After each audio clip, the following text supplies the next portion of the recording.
Hello साथियों। जैसा कि साथियों आपको पता होगा कि बिहार सेवंथ फेज की बहाली की प्रक्रिया जिसका एग्जाम जो है यह बीपीएससी कंडक्ट कराएगी। कौन सी? बीपीएससी जो आयोग है यह आपकी कंडक्ट कराएगी। इसके आधार पे सभी जिला में जितने भी डिस्ट्रिक्ट हैं सभी से रिक्ति मांगा गया था और रिक्ति पूर्ण रूप से आ चुका है। यानी कहे तो 1,78,967 कितने? 967 यानी 1,78,967 पूरी रिक्ति जो है आपको आएगी। बिहार में इतनी सीट खाली है और 1,78,967 में जो है उसमें क्या है, इसी पद पर जो है शिक्षकों की नियुक्ति होगी। ये सभी प्रक्रिया होगी और उसमें कहता है कि राज्य में शिक्षकों की नियुक्ति की विधि सम्मत प्रक्रिया तेजी आई है। बिहार लोक सेवा आयोग बीपीएससी प्रारंभिक माध्यमिक और उच्च माध्यमिक यानी प्राथमिक स्तर आपके साथ साथ उच्च माध्यमिक और साथ साथ शिक्षकों के लिए 1,78,967 पदों पर नियुक्ति प्रक्रिया जल्द शुरू होगी। ठीक, यह प्रक्रिया जल्द ही शुरू हो जाएगी जिसमें कक्षा 1 से लेकर 5 तक 87,222 यानी 87,222 जो है ये प्राथमिक स्तर पर 1 to 5 में आपका होगा। 6 to 8 तक की जहां तक बात करता हूं तो 1745। ठीक, ये हमारा ये टोटल है 1745। ठीक, रिक्ति। ठीक, 6 to 8 के लिए। कक्षा 9 से 10 तक 33,000 यानी 9th और 10th के लिए कितना है आपका? 33,000। कक्षा 11th और 12th के लिए यानी 12वीं 11th और टीचर के लिए कितना? 57,000। 1 to 5 के लिए सबसे ज्यादा है 87,000। 87,000 समझ रहे हैं ना? 87,000 बहुत होता है, लेकिन इसका 50% कहता है कि 50% महिलाओं के लिए आरक्षित है। तो महिलाओं के लिए तो एक सुनहरा अवसर और हो गया, क्योंकि जितना भी सीट है उसका 50% महिलाओं के लिए रिजर्व रहेगा। तो आप सोच सकते हैं कि महिलाओं के लिए इसके कितना फायदा होगा। ठीक, उसके बाद शिक्षा विभाग क्या कहते हैं? शिक्षा विभाग में शिक्षकों के संबंधित पदों की स्वीकृति के लिए सोमवार को मुख्य सचिव की अध्यक्षता वाली प्रशासनिक पदवर्ग जो है समिति की अनुशंसा को आगे नोटिस भेज दिया है। कहता है मुख्य सचिव के स्तर से समिति की बैठक जल्द होगी। उसमें वित्त विभाग के प्रधान सचिव और शिक्षा विभाग के अपर मुख्य सचिव शामिल होंगे। यानी बहुत जल्दी इसको लेकर एक और मीटिंग होने वाली है। संबंधित पदों पर स्वीकृति मिलने के बाद शिक्षा विभाग की और पदों की मंजूरी के लिए राज्य मंत्रिमंडल में भेजा जाएगा। इसके बाद शिक्षा विभाग द्वारा जिलेवार रिक्तियां के आलोक में रोस्टर क्लियरेंस के सभी 38 जिलों को भेजा जाएगा। यानी बिहार में जो 38 जिले होते हैं सभी जिलों के पास जो है ये जो जाएगा कितने किस जिला में। ये तो पूरा हो गया आपको इतना। अब किस जिला में कितना रिक्ति है, क्योंकि जिला वाइज बहाली होगा। ठीक, जिला संवर्ग भी निर्धारित होगा। जिले से रोस्टर क्लियरेंस होकर आने के बाद शिक्षा विभाग द्वारा मई में विषयवार पदों पर शिक्षकों की नियुक्ति की अनुशंसा बिहार लोक सेवा आयोग से ही की जाएगी। यानी इसका पूर्ण रूप से है कि बीपीएससी आपका एग्जाम कर लेगी और यह जो प्रक्रिया है यह आपकी मई में आ जाएगी। रिक्तियों में कुछ और इजाफा की उम्मीद है, क्योंकि सभी जिलों में कोटिवार रिक्तियां आने पर 5 से 6 पद जो है 1000 पदों की बढ़ने की संभावना है।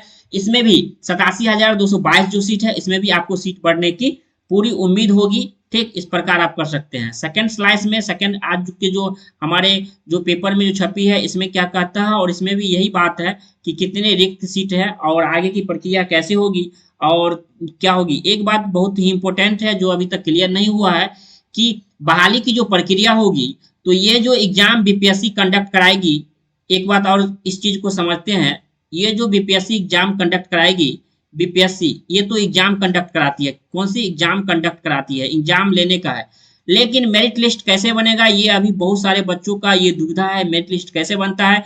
या मेरिट लिस्ट बनने के दो कारण है।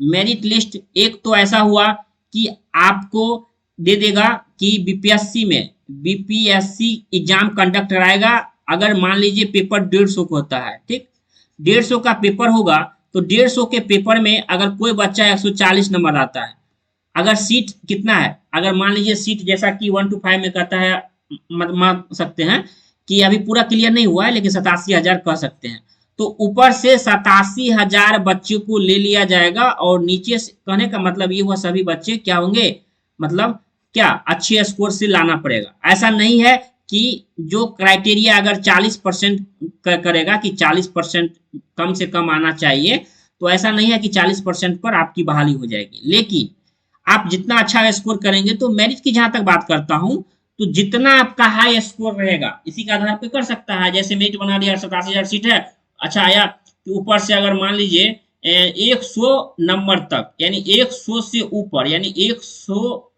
से ऊपर 87,000 बच्चे का आ गया, 87,000 बच्चे अगर पूर गया तो उसका जो कट ऑफ होता है ये सब 100 आ जाएगा। ठीक, तो उससे ज्यादा भी नहीं रहेगा क्योंकि 87,000 सीट है। जैसे आप सीटेट पास की है ना, सेम उसी तरह आप बीपीएससी को पास कर सकते हैं। ठीक, तो ज्यादा कुछ नहीं है, बस क्या है इसको लेकर अभी थोड़ा डर बना हुआ है क्योंकि बीपीएससी एग्जाम ले रही है, बस कुछ नहीं है, एग्जाम से बीपीएससी ले रही है, आपका लेवल वही रहेगा। ठीक, 1,78,967 शिक्षकों की होगी नियुक्ति। इसमें क्या कहती है, इसमें यही कहता है 1,78,967 स्कूलों में शिक्षकों की नियुक्ति होगी, जिसमें 88,967 प्रारंभिक और 33,000 माध्यमिक शिक्षक। ठीक, इस प्रकार यह बहाली की प्रक्रिया कहता है। और 1,745 शिक्षक होंगे 6 to 8 को लेकर, और जैसा कि 33,000 सेकेंडरी प्राथमिक और +2 शिक्षकों की बहाली प्रक्रिया को, इसमें भी आप जब पूरे पढ़ेंगे तो जिसमें पूरी प्रक्रिया को बताया है कि होने वाली परीक्षा के अलग अलग पाठ्यक्रम होंगे, यानी सभी का जो पाठ्यक्रम होगा ये अलग अलग होगा। ठीक, लेकिन परीक्षा के अलग अलग पाठ्यक्रम होंगे, क्योंकि आपका जैसे अगर मान लीजिए कोई अगर देखिए क्या, जैसे अगर मान लीजिए कि कोई 1 to 5 का टीचर है, 1 to 5 का टीचर है, उसका अलग क्वेश्चन बनेगा। 6 to 8 है, ठीक, उसका अलग बनेगा। 9 10 है अलग। एक लेवल कैसे हो सकता है, आप ही खुद सोचिए कि 1 to 5 टीचर को बच्चों को पढ़ाना है और +2 को पढ़ाना है, तो सभी टीचर का लेवल एक तरफ कैसे होगा, इसीलिए सबका एग्जाम अलग अलग होगा। ये बहुत सारे बच्चों का डाउट है क्या कि 1 to 5 का जो टीचर बनेंगे तो उसका लेवल और +2 का लेवल एक ही होगा, नहीं, दोनों का लेवल अलग अलग होगा। ठीक, तो इस चीज को आप डाउट क्लियर हो गया होगा कि सभी चीज का डाउट है। इसमें नेगेटिव मार्किंग को लेकर जहां तक बात हो रही है तो कहा जा रहा है कि जो ऑलरेडी टीचर हैं, जो ऑलरेडी नियोजित टीचर हैं, जो ऑलरेडी टीचर हैं, ठीक, ऑलरेडी टीचर है, पहले से टीचर है, ठीक, तो उसमें निगेटिव मार्किंग नहीं रहेगी, नो निगेटिव मार्किंग, क्या, नो निगेटिव। लेकिन जो न्यू बच्चे हैं, जैसे जो जिनकी बहाली होने वाली है 7th फेज में, मतलब क्यों न्यू टीचर बनेंगे, न्यू टीचर बनेंगे, ठीक, new 7th phase teacher, 7th phase teacher, तो उसमें क्या होगा, उसमें 7th फेज टीचर में उसमें क्या होगा, उसमें निगेटिव मार्किंग को रखने की पूरी उम्मीद है। ठीक, तो ऐसा भी माना जा रहा है निगेटिव मार्किंग हो सकता है, क्योंकि बीपीएससी जो 68 का बीपीएससी हुआ है, जो जिससे आप जानते होंगे कि बीपीएससी से बीपीएससी बीडीओ सीओ ये सभी होते हैं, तो 68 बीपीएससी जो हुआ था, 68 बीपीएससी, उसमें निगेटिव मार्किंग बीपीएससी के द्वारा कर दिया गया है। तो ऐसा पूरा उम्मीद है कि टीचर के जो एग्जाम होंगे तो उसमें निगेटिव मार्किंग रहने की पूरी उम्मीद होगी।